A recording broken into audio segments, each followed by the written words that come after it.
আমি 100 টাকা নিয়ে এমপি হলে 5 বছর পর আমার 90 টাকা হয়ে যাবে, আমার লস।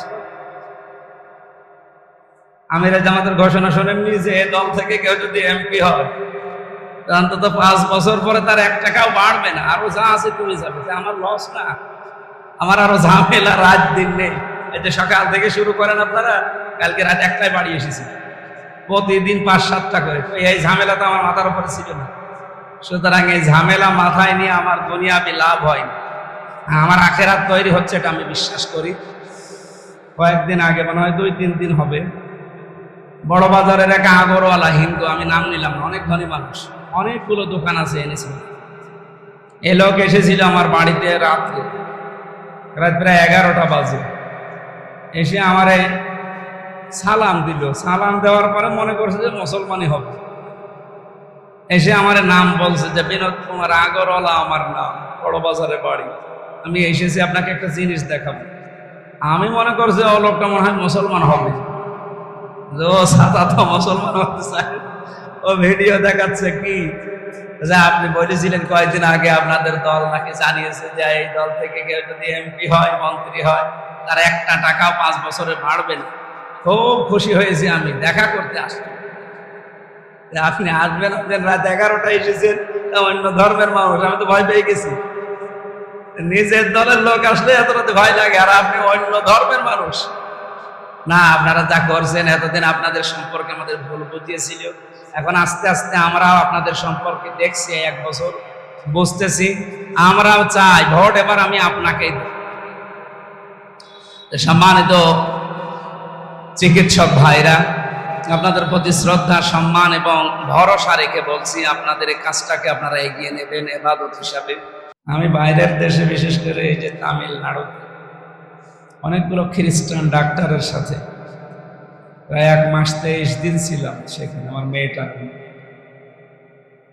অথচ আমার এই বাংলাদেশে এমন কোনো জায়গা নেই, কুষ্টিয়া, চুয়াডাঙ্গা, রাজশাহী, যশোর, খুলনা, ঢাকা, সব জায়গায় দেখেছি। এরা যে সমস্ত ঔষধগুলো দিয়েছে, আমি মিলি যেহেতু অনেকদিন তার পেছনে লেগে আছি। তামিলনাড়ুর ওই জায়গায় 1 মাস 23 দিন একাধারে, সর্বশেষ যে রিপোর্ট দেওয়ার পর যে ঔষধ দিল, ওই দেশের টাকায় খুব বেশি হলো 50 পয়সা করে দাম হবে। আমার মনে হচ্ছে উনি এই যে যাওয়া আসার পরে, ওনার কাছে সময় দেওয়ার পরে যে আচরণগুলো পেয়েছি আমরা, এটাই আমার ম্যাডামের এবং আমার মেয়ের রোগ অলরেডি অর্ধেক ভালো হয়ে গেছে। এই বাংলাদেশে থাকাকালীন শুধু গরুর দুধ ছাড়া কিচ্ছু খেত, ওখানে যাবার পরেও এটাই আরম্ভ হয়েছিল। কিছুদিন পরে দেখলাম স্বাভাবিক হওয়া আরম্ভ হয়ে গেছে। 15-20 দিনের মাথায় অল্প অল্প করে খাবার খাওয়া শুরু করেছে। এই যে এদের কিছু বাচ্চা কাচ্চার সাথে মিশতে দিত ওখানে, এবং কথাবার্তারা দিত, আনন্দ ফুর্তি করতো বাচ্চার সাথে। এই ডাক্তার অনেক বড় ডাক্তার। তা আমি বাংলাদেশে একটা নাম করা ডাক্তারের নাম বলছি, ডাক্তার মতিয়ার রহমান। উনি ঢাকা মেডিকেলের বিভাগীয় প্রধান ছিলেন। এই যে কম্পিউটারের মাধ্যমে পিত্তথলির পাথর অপারেশন করে বের করে, আপনারা নাম শুনে থাকবেন হয়তো। খুলনাতে বাড়ি, আমার বিভাগে বাড়ি। উনি ঢাকাতে এখন এই যে ইনসাফ বারাকা হাসপাতালের মালিক, অনেক উঁচু মানের ডাক্তার। ইরাকে ছিলেন বহুদিন, বাইরের বহু দেশে তার সফর ছিল সরকারিভাবে। ওনার সাথে আমি অনেকদিন মিশেছি। আমি দেখেছি এই লোকটার সামনে যে নেম প্লেট লাগানো আছে, ওই জায়গায় লেখা আছে 300 টাকা ভিজিট। অথচ ওই মানের ডাক্তারের, আমাদের যে সমস্ত ডাক্তার আমরা দেখি, এ সমস্ত ডাক্তারের যা ভিজিট নেই, ওনার মনে হয় ভিজিট হওয়া দরকার 1,500 টাকা। যদিও আমি ভিজিটের পক্ষে না, তারপরেও 1,500-2,000 টাকা ভিজিট হওয়ার কথা ওনার। সেখানে মাত্র 300 টাকা লিখে দিয়েছি। নিচের লাইনে লেখা আছে কষ্ট হলে না দিলেও চলবে। শব্দের দিকে খেয়াল করেছে, কষ্ট হলে না দিলেও চলবে। আমার মনে হয় রোগী আমাদের মতো রোগী যারা এই দৃশ্য দেখলে হাত ভালো হয়ে যাওয়ার কথা না। উনি যে সব রোগের জন্য যে ওগুলো করে তা না, গরিব মানুষের জন্যই লেখা আছে ওইটা। এই যে এই দৃশ্যের কারণে আপনাদের তো আর ওইরকম ভিজিট নেই, আর আপনারা ওই পর্যায়ে যেতে পারেননি বা ওভাবে মানুষ আসেও না আপনাদের কাছে। আপনারা যে কাজে আছেন, আমার মনে হয় কুষ্টিয়া মেডিকেলে এবং সদরে যারা আছে, এই ডাক্তারদের যে পল্লী চিকিৎসক যারা, এদের দায়িত্বও বেশি, এদের কষ্টও বেশি, এদের সওয়াবও বেশি। ওগুলো তো ওই যে দুইটা শব্দ শুনলাম যে আপনি কি রোগীকে ব্যবসায়িক পণ্য মনে করেন কি নাকি সেবা দেওয়ার উদ্দেশ্যে। আমি কয়েকটা ডাক্তারের সাথে কুষ্টিয়ায় মিশেছি, কয়েক জায়গায় পেয়েছি ভালো আচরণ, কিন্তু অধিকাংশ জায়গায় আচরণগুলোর কারণে এবং তাদের এই ব্যবসায়িক মনোভাবের কারণে মানুষের কাছে বলতে বাধ্য হওয়া লাগে, ওয়াইলুল লিল মুতাফফিফিন আল্লাযীনা ইযা ক্তালু আলান নাসি ইস্তাওফুন। আল্লাহর ঘোষণা ছিল ওই সমস্ত মানুষগুলো সব নষ্ট হয়ে যাক, ধ্বংস হয়ে যাক, ওরা বরবাদ হয়ে যাক। তার মানে ওদের জন্য আল্লাহ ধ্বংস কামনা করছে কারা? যারা ওজনে কম বেশি করে। প্রশ্ন আসতে পারে, আমরা ডাক্তার মানুষ, আমাদের কাছে ওজনের কথা বলার কি দরকার? না, এই যে ওজনে কম বেশি করা, এটা শুধু দোকানদারদের জন্য, এটা পৃথিবীর সব মানুষের জন্য আল্লাহ আয়াতটা দিয়েছে। নেওয়ার সময় যারা বেশি নেয়, দেওয়ার সময় যারা কম দেয়, এইটাই তো ওজনে কম বেশি বলে নাকি? আপনি এই জায়গা পর্যন্ত আসতে, বা যে ডাক্তার যেখানে বসে আছে যে চেম্বারে, ও পর্যন্ত আসতে সে বহু জায়গা থেকে বহু কিছু নিয়েছে। তো বাস্তবের দিকে তাকাবেন, দেওয়ার সময় কিন্তু আর ঠিক মতো ওইটা দিতে চাইবে। ও যেভাবে নিয়েছে ওইভাবে যদি দিত। আমি যে জায়গায় দাঁড়িয়ে কথা বলছি, আমরাও নেওয়ার সময় অনেক কিছু নেওয়া হয়, কিন্তু দেওয়ার সময় আমরাও সঠিকভাবে, মসজিদের মেম্বার থেকে, বিভিন্ন স্টেজ থেকে, মঞ্চ থেকে আমরা কথা বলার সময় দেখি, নেওয়ার সময় যাই নেই আমার বিবেক অনুযায়ী, সময় এবং জ্ঞান অনুযায়ী ওইটা আমরা ঠিক ওইভাবে দিতে পারি। তাহলে এটা শুধু দোকানদারদের জন্য, পৃথিবীর সবার জন্য। যারা শিক্ষকতা করে, 1 থেকে বিশ্ববিদ্যালয় পর্যন্ত যা যা পড়াচ্ছে আপনি দেখেন, হাফেজি মাদ্রাসা থেকে একেবারে কমি মাদ্রাসার সর্বোচ্চ দাওরা পর্যন্ত যারা পড়াচ্ছে, নেওয়ার সময় শিক্ষকগুলো কিন্তু সবই নেই। একটা শিক্ষক হতে হলে অনেক কিছু নেওয়া লাগে, তার এ নেয়ও, কিন্তু দেওয়ার সময় আর ঠিক মতো দিতে চায় না। তখন বলে প্রাইভেট পড়া লাগবে, কোচিং করা লাগবে। কেন? সরকার আপনাকে দিচ্ছে না। আমি এই যে রেজাউল ডাক্তার সাহেবদের এলাকায় প্রথমে এসে, কুষ্টিয়াতে আমি নতুন, তো আমি ছোটকাল থেকে চুয়াডাঙ্গায় আর বরিশাল, আমার এই জেলার চাইতে ওই 2 জেলা আমি বেশি চিনি ছোটকাল থেকে। এখানে আসার পরে এই বড় বাজারের পাশে চাউলের বর্ডারে, ওখানে আমি জমার নামাজ পড়াতাম। ওখানে কিছু মানুষ আমার পেছনে লেগেছে। আমি ওনাদেরকে এটা বোঝাতে চেয়েছিলাম যে দেখেন, আমি যেটা পেয়েছি এটা যদি আমি ডেলিভারি না দিই, আপনারাও বিপদে পড়বেন, আমারও বিপদে পড়বেন। ওনারা শেষ পর্যন্ত শিবিরের ট্যাগ দিয়ে, যে উনি শিবির করে, রক কেটে বেড়ায়। যদিও এই রক কাটা শিবিরের নামে এটা ডাহা মিথ্যা কথা। 1977 সাল থেকে প্রতিষ্ঠিত হয়ে আজ পর্যন্ত শিবিরের কোনো ভাই কারো রক কেটে দিয়েছে, এটা তো এ দেশে না, পৃথিবীর কোনো দেশে প্রমাণ নেই। অথচ এই দেশ দোষটা এদের ঘাড়ের ওপরে, এদের কাছে মানুষ যেন আসতে না পারে, এই দোষটা দেওয়া হয় শুধু এই কারণে। আমি ঢাকা মগবাজারে এই যে আকিস গ্রুপে, আপনারা জানেন আমি খোঁজ দিব, ওনাদের ওখানে যখন ছিলাম, এখনো মাসে যায় একদিন, দেখেছি ওই জায়গাতে কমিউনিস্ট পার্টির সর্বোচ্চ 10 জন নেতা যদি বাংলাদেশে থাকে, তিনি একজন। আমার মাঝে মাঝে না জমান নামাজে আসে, এসে আমার একদিন বলছে, হুজুর একটা শিবিরের ছেলে দেন। কেন? আমার মেয়ে বিশ্ববিদ্যালয়ে পড়ে, অনার্স ফাইনাল ইয়ারে, আমি তাকে পড়াতে চাই। কি বলেন? আপনারা, আমি যতটুকু জানি আপনার সম্পর্কে, আমি যতটুকু জেনেছি মানুষের কাছে, আমি নিজেও আপনার সাথে মিশে দেখেছি। আপনি তো আল্লাহ রসুলকে বিশেষ করেন, আপনি আন্দোলনও করেন, কমিউনিস্ট আন্দোলন। আপনি মেয়ে পড়াবেন, যুবতী মেয়ে, তার বয়স এখন প্রায় 21-22 বছর, তারে আপনি শিবিরে ছেলে দিয়ে পড়াবেন কেন?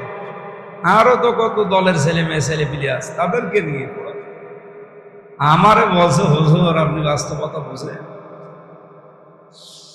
আমি শিবিরে ছেলে খোঁজ করছি এই কারণে আমার এতটুকু বিশ্বাস এদের উপরে আছে যে ওদের কাছে পড়তে দিলে অন্তত আমার মেয়েটা নিয়ে ওরা পালাবেন। তো অন্য কারো কাছে নিলে আমার মেয়েও যাবে, ও সেও যাবে। আপনি বলেন তো এখান থেকে কি বুঝতেন?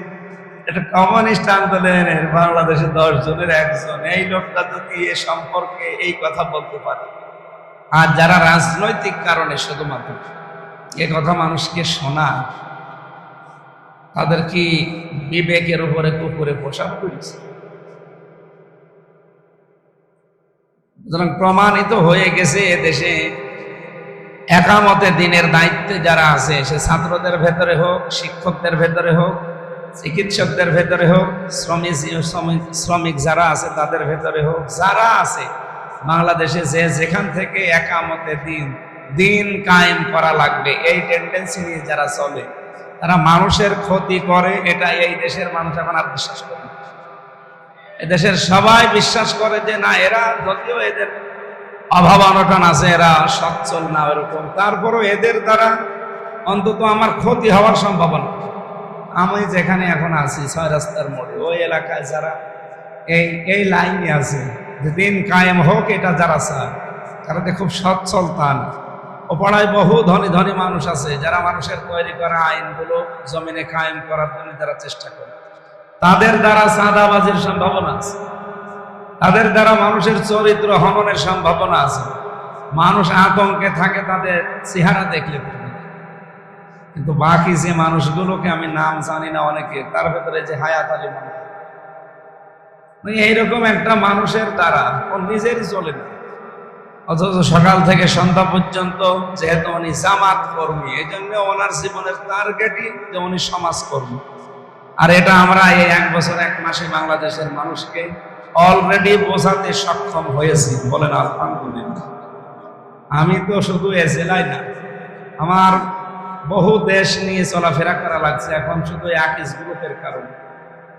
ওরা 175টা দেশে যাওয়ার ব্যবস্থা আমারে করে দিয়েছে। 175টা দেশ, 175টা গ্রাম না। আমি যদি এক এক দেশে অন্তত 10 দিন করেও থাকি, আমার কয়েক বছর সময় লেগে যাবে। সেই হিসাবে বহু চিন্তা ভাবনা এই মাথার ভেতরে আসে। অনেকে রাগ করে যে আমার সাথে দেখার পরেও কিছু মনে করে না, একটু মুসাফা করবে, কথা বলবে। আরে ভাই, আপনি কয়জন নিয়ে চলেন? আপনি চলেন হয়তো 20 জন নিয়ে, আর আমার এত 20 কোটি মানুষ নিয়ে চলা লাগছে। এই জন্য মাথায় অত কিছু হয়তো থাকে না। সবচাইতে বড় বিষয়, জালেমরা এই 3টা বছরে তো আমার সেলে রাখেন। ওরা রেখেছিল আমার ফাঁসির কন্ডেম সেলের ভেতরে, খাবার দাবার তো ঠিক মতো দেয়নি। আমার মানসিক টর্চার যা করেছে, বিশেষ করে যে আয়না ঘরে রেখেছিল প্রথম 10 দিন, আমার তো এক এক দিন মনে হতো যে আমার 1 বছর চলে গেছে। এমন কঠিন এবং ভয়ঙ্কর জায়গা ওইটা। আর এমন টর্চার করত, পা উপরের দিকে দিয়ে, মাথা নিচের দিকে, অথবা উপরের দিকে হাত বেঁধে 11 ঘন্টা আমার টাঙিয়ে রেখেছিল। কি করেছিলাম আমি?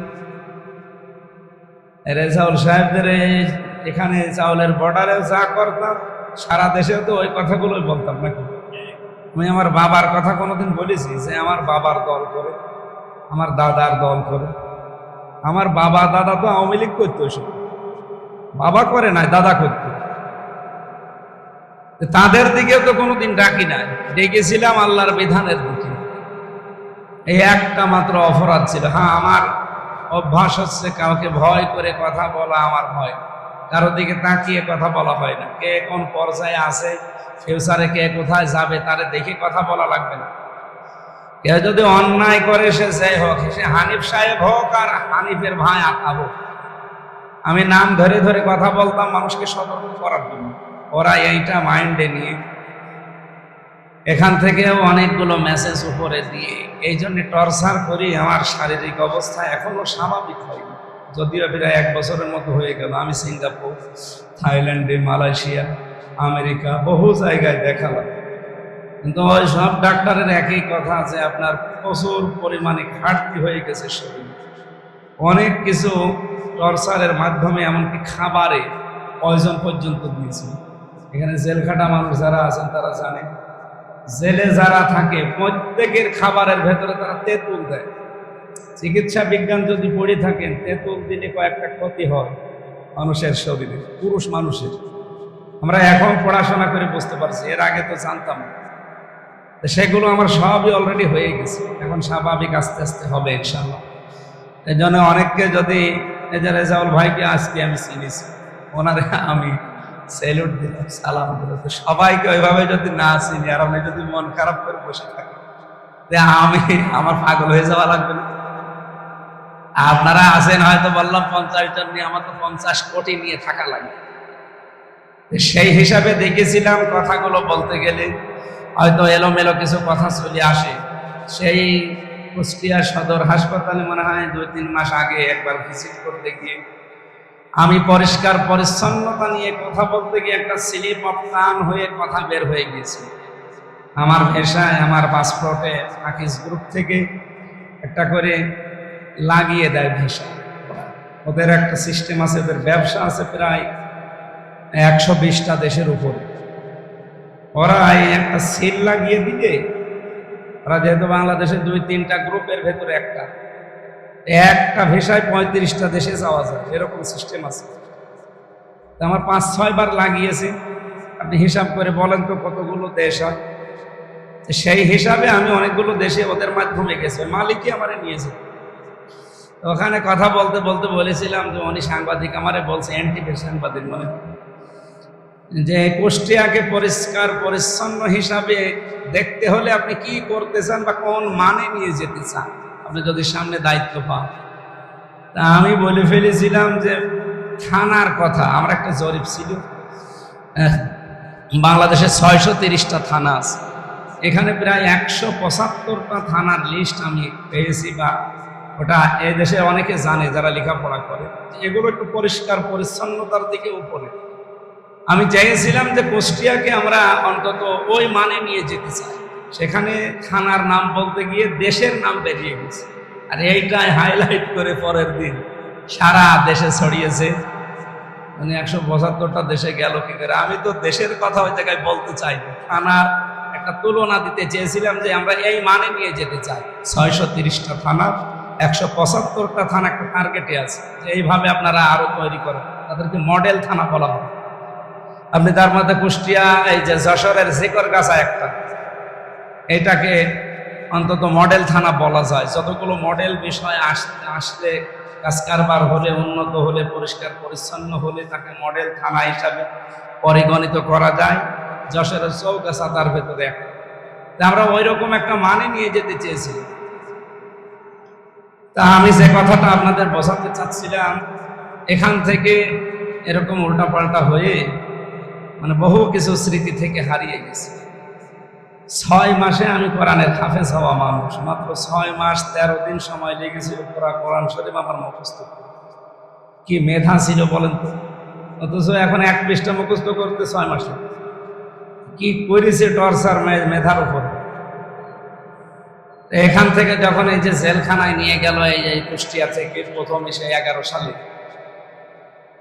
ওখানে জেলে যাওয়ার পরে যে ওসি সাহেব ছিল, উনি পরবর্তীতে আমার কাছে পড়তো। আমি দেখেছিলাম এই মানুষটার আচরণগুলো। পরবর্তীতে যদিও আওয়ামী লীগ তো এটা ভালো হওয়ার জাত না, তারপরও যতটুকু হয়েছিল সংস্পর্শে নিয়ে এসে, কোরআনের কাছে নিয়ে এসে আমি বাস্তবে দেখেছিলাম এই মানুষগুলো। তা আমরা চাচ্ছি যে আমাদের ওনার পরবর্তী 11, 12, 13, 14, 15 পরে উনি এখান থেকে স্ট্যান্ড রিলিজ হয়ে চলে যায় কোন জেলায় যেন, সেখান থেকে আবার উপরে তদবির করে বাড়ি, যেহেতু গোপালগঞ্জে একেবারে টঙ্গিপাড়ায় বাড়ি জায়গা মতো, সেখান থেকে তদবির করে আবার এখানে আসে। এরপরে অনেকদিন দায়িত্বে ছিল, এরপরে আবার ওএসপি হয়ে চলে যায়, স্ট্যান্ড রিলিজ করে তারা পাঠিয়ে দেয়, আবার নিয়ে আসে। এসে এখানে ডিএসবির প্রধান বানিয়েছিল কুষ্টিয়া জেলা।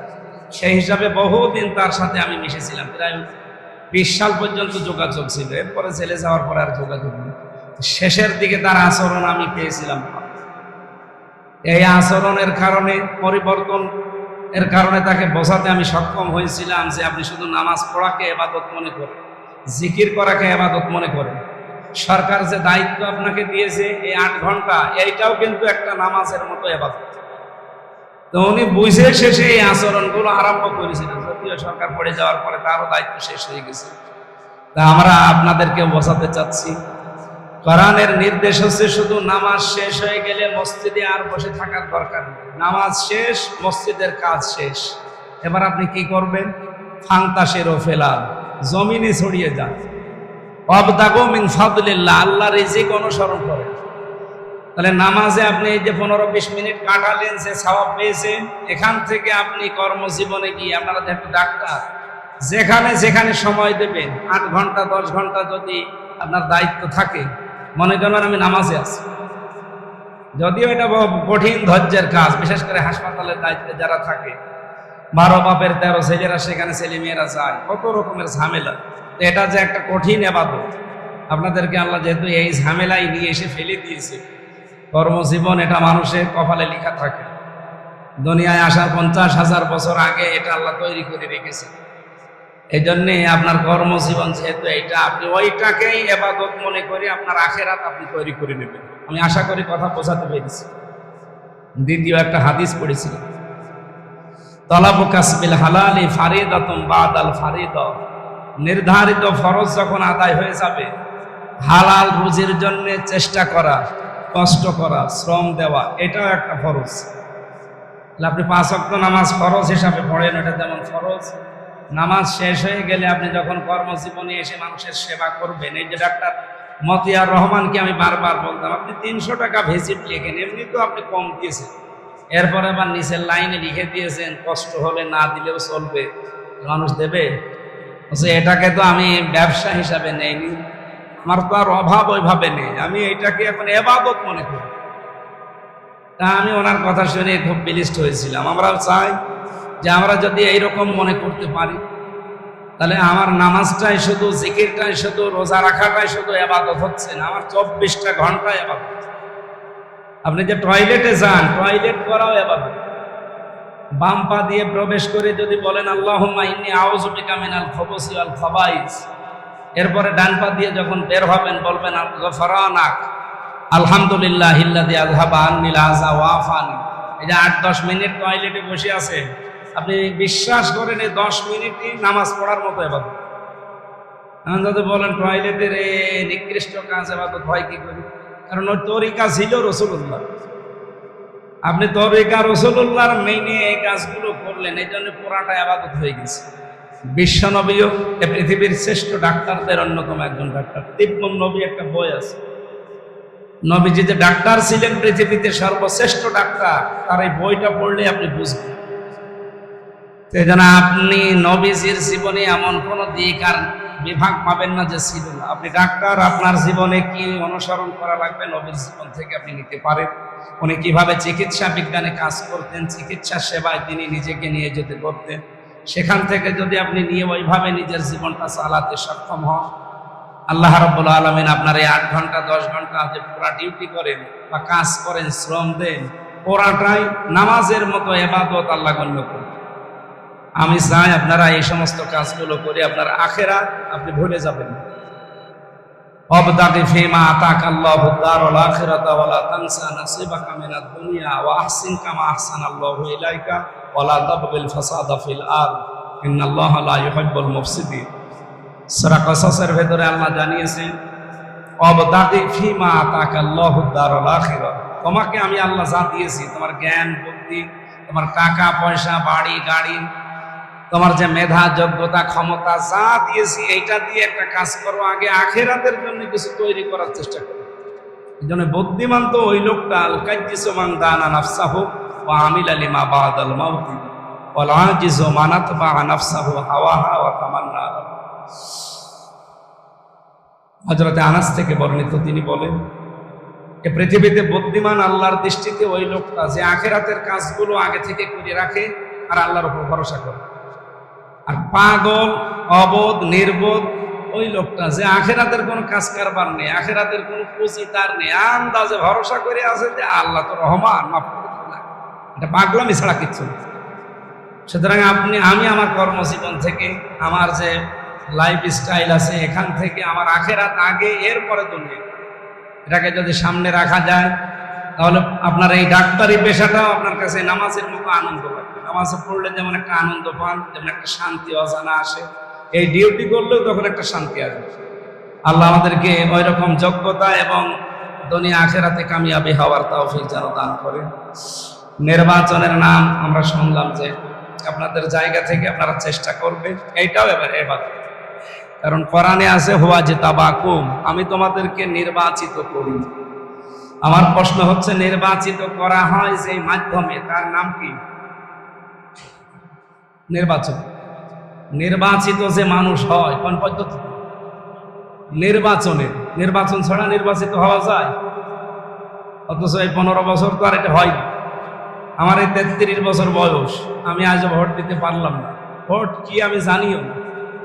এবার খুব আশা আছে না যে কেমন করে ভোট দেওয়া লাগে, ওইটা আমি একটু দেখবো। সবাই আশায় আছি আমরা এতদিন যাদেরকে জনপ্রতিনিধি মনে করেছিলাম, তারা আসলে নির্বাচিত ছিল। কারণ আমি নিজে একটা বলছি, আমি নিজে ভোট দিতে পারিনি, তাহলে আমারটা বাদ দিয়ে আপনি নির্বাচিত হয়ে গেলেন কি করে? আমাদেরকে আল্লাহ সমস্ত নবীদের উম্মতদের ভেতর থেকে বাছাই করে নির্বাচিত করে উম্মতি মুহাম্মদী বানিয়েছে। এরপরে উম্মতি মুহাম্মদীর পরে আবার সবাইকে আল্লাহ একামতে দিন কায়েমের জন্য সবার মন মানসিকতা আল্লাহ তৈরি করেন না। কাবুরা আলাল মুশরিকিনা মা তাদউহুম ইলাই, হে নবী আপনি দিন কায়েমের জন্য আহ্বান জানান, কিন্তু সবচাইতে খারাপ লাগে আপনার এই ডাক শুনলে মুশরিকদের। আল্লাহু ইয়াজতাবি ইলাইহি মান ইয়াশা ওয়া ইয়াহদি ইলাইহি মান ইউনিব, আল্লাহ যাকে পছন্দ করে, ইয়াজতাবা মানে নির্বাচিত করা, পছন্দ করা। আল্লাহ যাকে পছন্দ করে এবং যার দেখে যে মনটা ওর ঝুঁকে গেছে আমি আল্লাহর দিন কায়েমের জন্য, তখন তাকে আমি আল্লাহ দিনের জন্য বাছাই করি। সুতরাং এই দেশে এখন 18 কোটির উপরে মানুষ। গত 3 দিন আগের একটা জরিপ আপনারা জানেন, 7 কোটি 20 লাখ 7 কোটি 20 লাখ মানুষ এখন এই দেশে চাচ্ছে যে ইসলাম এই দেশে কায়েম হোক। তাহলে কোরআনে কারিমের সূরা সূরার এই 13 নম্বর আয়াতের শেষের অংশটা, এই অংশ অনুযায়ী আমরা বিশ্বাস করতে পারি যে আপনি ডাক্তারি পেশায় আছেন, এই পেশায় থাকার পর আপনার মতো বহু মানুষের জেলায় আছে, সবাইকে দিয়ে আল্লাহ এই দিন কায়েমের মন মানসিকতা তৈরি করে দেয়, দিয়েছে। আপনার মতো হাজার হাজার ডাক্তারের জেলায় আছে না? সবাই লাইনে আছে। আপনি যে অ্যাক্টিভিটিস দেখান, কাজকর্ম করেন, এর ভেতর দিনের দাওয়াত থাকে, কিন্তু অন্য যারা আছে তাদের ভেতরে তো এটা থাকে না। কারণ কি? তাদেরকে আল্লাহ তার দিনের জন্য এখনো মনোনীত করেননি, নির্বাচিত করেননি। আপনি শুকরিয়া আদায় করবেন, খুশি হবেন যে আল্লাহ আপনাকে অন্তত মুখ দিয়ে, আপনার চোখ দিয়ে, নাক দিয়ে, অঙ্গ প্রত্যঙ্গ দিয়ে, আপনার সামর্থ্য দিয়ে, যে জায়গা আছে, আপনার চেয়ার আছে, এখানে বসে অন্তত দিনের পক্ষে, ইসলামের পক্ষে কিছু করার তৌফিক দিচ্ছেন। এটা আল্লাহর একটা অনুগ্রহ।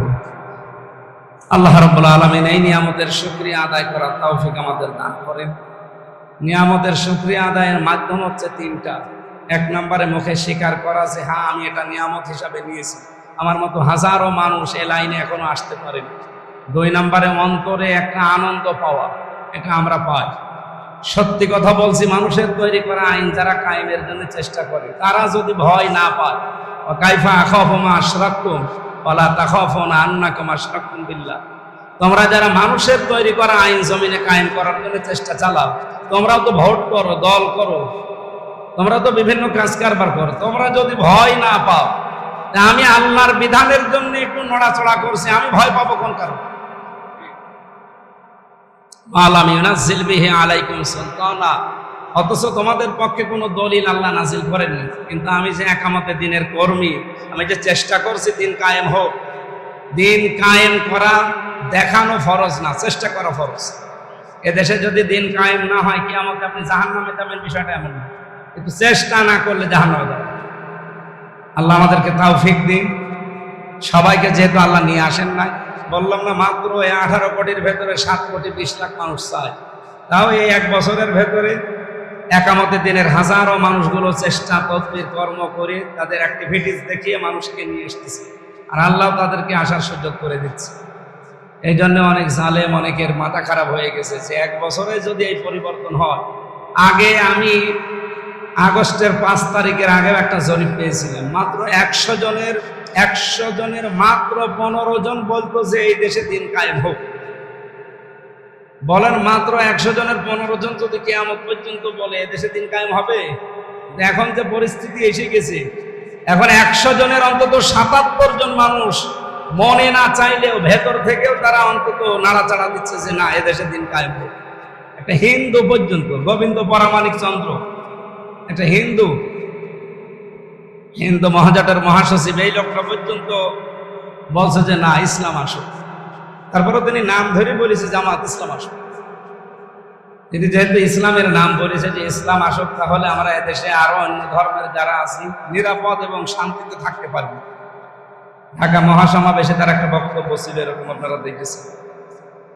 এই জন্য দেশের মানুষের, আমি সারা দেশে যেহেতু ঘুরছি ফিরছি, 630টা থানার কম বেশি কোনো জায়গায় আমার যাওয়া বাকি নেই। প্রত্যেকটা জায়গায় আমি অলরেডি 2-1বার হলেও গেছি। সবার এখন একটা সুর অলরেডি উঠে পড়েছে যে সবাইকে তো দেখলাম, এবার একটু কোরআনকে দেখি। আর আমার বিশ্বাস, যদি একবার আল্লাহ কোরআনের হাতে দয়া করে এই দেশটা দিয়ে দেয়, আর যে মানুষ এখন তৈরি হয়েছে অলরেডি, বাংলাদেশ জামাত ইসলামী, ইসলামী ছাত্র শিবির, ইসলামী ছাত্রী সংস্থা, এরা যা তৈরি করেছে, একেবারে ইউনিয়ন থেকে আন্তর্জাতিক পর্যায় পর্যন্ত এদের লোকগুলো সব সৎ এবং যোগ্য আর এখলাস ওরা মানুষ। আমি নিজে তো পরীক্ষিত দেখতে পাচ্ছি। এরা যদি সত্যি একবার যেতে পারে, আমি মিডিয়া আছে ওপেন বলছি, একবার এরা যেতে পারলে এদেশের কোনো মানুষ আর কিয়ামতের আগে ইসলামের কাছ থেকে দেশ নিতে পারবে না। এই জন্যই তো ওদের মাথা খারাপ হয়ে গেছে। আজকে কালকে বিকালবেলা বরকতুল্লাহ বলু সাহেবের একটা বক্তব্য দেখলাম। উনি বলছে জামাত ইসলাম শিবির এবং মহিলা যারা জামাত ইসলাম, এরা নাকি বাড়ি বাড়ি বলছে যে আমরা জান্নাতের টিকিট দিলাম, আপনারা জামাতে ভোট দিলেই জান্নাতের টিকিট কনফার্ম। এই কথা আমরা কেউ বলেছি কোনোদিন? এটা মিথ্যা কথা না? আর যদি বলেও থাকি, এটা তো মিথ্যাও না। আমি তারা আমার পক্ষে আপনাকে ভোট দিতে বলি না। আমি বলেছি আপনি ভোট দেবেন ইসলামের পক্ষে। আমি আমির হামজাকে দাঁড় করিয়েছে দল, অধ্যাপক ফরাদ সাহেব ছিল, উনি থাকার পরে উনি যদি অসুস্থ না হতেন, দল যদি তাকে মাইনাস করে আমারে না দিত, উনি থাকলে আমি যেভাবে করছি এইভাবেই করতাম। কারণ এটা আমি ইবাদত মনে করি। এতদিন এইভাবে আমি অ্যাক্টিভ ছিলাম না, বসতামও না। কিন্তু জেলখানায় থেকে আমির জামাতের সাথে, অধ্যাপক মিয়া গোলাম পরওয়ারের সাথে এবং আলেমদের সাথে থেকে ওই যে কষ্টটা, ওখানে থেকে তাদের সহবতে আমি এটা অলরেডি প্রকাশ পেয়েছি এবং অ্যাক্টিভ হয়ে গেছি আরো। এই জন্য আমি মাঝে মাঝে বলি, আমার এই জামাতে অ্যাক্টিভ হওয়ার পেছনে দায়ী হচ্ছে হাসিনা। কারণ আমি তো এতদিন অ্যাক্টিভ ছিলাম। হাসিনা যদি এই কাজটা করতো, আমি এ দলেও আসতাম না, আর দিন এইভাবে আমি বুঝতাম। তাফহিমুল কোরআন এভাবে আগে পড়ি না, এখন পড়ে বুঝতেছি যে আসলে দিন ইসলাম এভাবেই বুঝতে। আল্লাহ রাব্বুল আলামিন আমাদেরকে, যেহেতু জোয়ার একটা চলছে, এই জোয়ারে আমরাও যেন ভেসে কোরআনে কারিমকে তার জায়গা মতো পৌঁছিয়ে দিতে পারি। আমি নমিনি হয়ে যে কাজ করব, আমি আপনি সাপোর্টার হয়ে সেই কাজই করব। কারণ আমাদের কাজ সবারই এক। এখন যদি বলেন উনি নমিনি এমপি যদি হয়ে যায়, ওনার কি আর আমি আপনার কি, মানে আমি 100 টাকা নিয়ে এমপি হলে 5 বছর পর আমার 90 টাকা হয়ে যাবে, আমার লস। আমির জামাতের ঘোষণা শোনেননি যে দল থেকে কেউ যদি এমপি হয়, অন্তত 5 বছর পরে তার 1 টাকাও বাড়বে না, আরো যা আছে কমে যাবে। আমার লস না, আমার আরো ঝামেলা রাত দিন নেই। এই যে সকাল থেকে শুরু করেন আপনারা, কালকে রাত 1টায় বাড়ি এসেছি, প্রতিদিন 5-7টা করে। এই ঝামেলা তো আমার মাথার উপরে ছিল না। সুতরাং এই ঝামেলা মাথায় নিয়ে আমার দুনিয়াবি লাভ হয়নি, আমার আখেরাত তৈরি হচ্ছে, এটা আমি বিশ্বাস করি। কয়েকদিন আগে, মনে হয় 2-3 দিন হবে, বড় বাজারের এক আগরওয়ালা হিন্দু, আমি নাম নিলাম না, অনেক ধনী মানুষ, অনেকগুলো দোকান আছে, এনেছিল। এ লোক এসেছিল আমার বাড়িতে রাত প্রায় 11টা বাজে। এসে আমারে সালাম দিল। সালাম দেওয়ার পরে মনে করছে যে মুসলমানই হবে। এসে আমার নাম বলছে যে বিনোদ কুমার আগরওয়ালা আমার নাম, বড় বাজারে বাড়ি, আমি এসেছি আপনাকে একটা জিনিস দেখাবো। আমি মনে করছি ও লোকটা মনে হয় মুসলমান হবে, ও সাদা তো মুসলমান হতে চায়। ও ভিডিও দেখাচ্ছে কি, যে আপনি বলেছিলেন কয়েকদিন আগে আপনাদের দল নাকি জানিয়েছে যে এই দল থেকে কেউ যদি এমপি হয়, মন্ত্রী হয়, তার 1টা টাকাও 5 বছরে বাড়বে না। খুব খুশি হয়েছি, আমি দেখা করতে আসলাম। আপনি আসবেন, রাত 11টায় এসেছেন, অন্য ধর্মের মানুষ, আমি তো ভয় পেয়ে গেছি। নিজের দলের লোক আসলে এতটাতে ভয় লাগে, আর আপনি অন্য ধর্মের মানুষ। না, আপনারা যা করছেন এতদিন আপনাদের সম্পর্কে আমাদের ভুল বুঝিয়েছিল, এখন আস্তে আস্তে আমরাও আপনাদের সম্পর্কে দেখছি, 1 বছর বুঝতেছি। আমরাও চাই ভোট এবার আমি আপনাকেই দেব। সম্মানিত চিকিৎসক ভাইরা, আপনাদের প্রতি শ্রদ্ধা, সম্মান এবং ভরসা রেখে বলছি, আপনাদের এই কাজটাকে আপনারা এগিয়ে নেবেন ইবাদত হিসাবে। আল্লাহ রাব্বুল আলামিন আমি সহ যারা আছে, আমাদের আগে আখিরাত, এরপরে দুনিয়া। রব্বানা আতিনা ফিদ দুনিয়া হাসানা, যদিও আগে দুনিয়া এরপরে আখিরাত, তো আখিরাত নষ্ট করে দুনিয়া না, আমরা আগে আখিরাত তৈরি করে নেব, এর মাধ্যমে আপনাদের কর্মজীবনের মাধ্যমে তৈরি করে নেবে। আমরা যে যেখানে আছি আগে আখিরাতটা তৈরি করে রাখবো, এরপরে দুনিয়ার জন্য চেষ্টা করবো ইনশাআল্লাহ। আমিন। যতটুকু বললাম আল্লাহ যেন আমল করার তৌফিক দেন। বারাকাল্লাহু লানা ওয়া লাকুম ফিল কোরআনির রাসূল। বেশি সময় হয়ে গেল, আমার আবার অনুষ্ঠান অনেকগুলো এখন সিরিয়াল করা আছে, তো আমি বিদায় নেব। আপনারা আসসালাম। জি আলহামদুলিল্লাহ, মোবারকবাদ মাওলানা মুফতি আমির হামজা সাহেবকে, যিনি আমাদের সামনে অত্যন্ত গুরুত্বপূর্ণ কথা বললেন।